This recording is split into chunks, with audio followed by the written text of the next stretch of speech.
Kot-kot. Balik na kami sa ano. Di pa ako tapos. Ano ko pang gagawin. Toxic kasi yung relasyon namin eh. Lagi lang kami nag-aaway. Lagi niya akong inaaway. Ewan ko ba? Hanggang hindi ko na siya maintindihan na anong dahilan at inaaway niya ako. Anong dahilan? Tapos, sinasabi niya sa akin, bakit daw hindi ako nagbabayad ng rent na sa sarili kong pera? Sabi ko, bilang sa Pilipino, responsibilidad ng lalaki ang magbayad ng rent.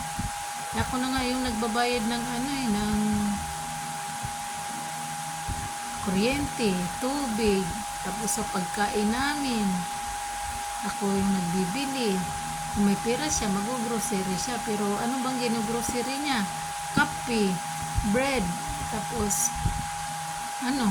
gatas niya. Wala nang iba. Ako po, rice naman kinakain ko. Hindi naman ako kumakain ng tawag na yun. Tinapay palagi. Wala.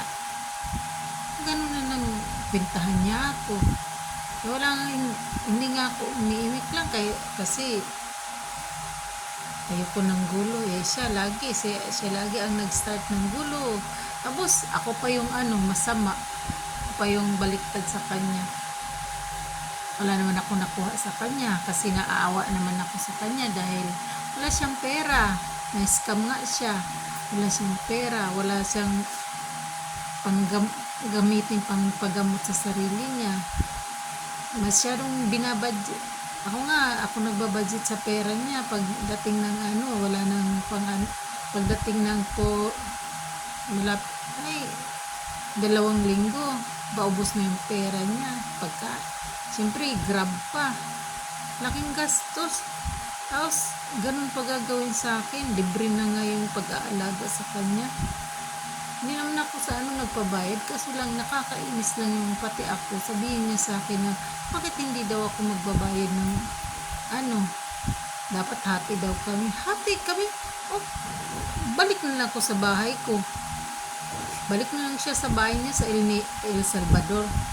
Ito niya nawa nga ako sa kanya. Gusto ko siyang tulungan na yung bahay niya. Kung ganyan naman ugali niya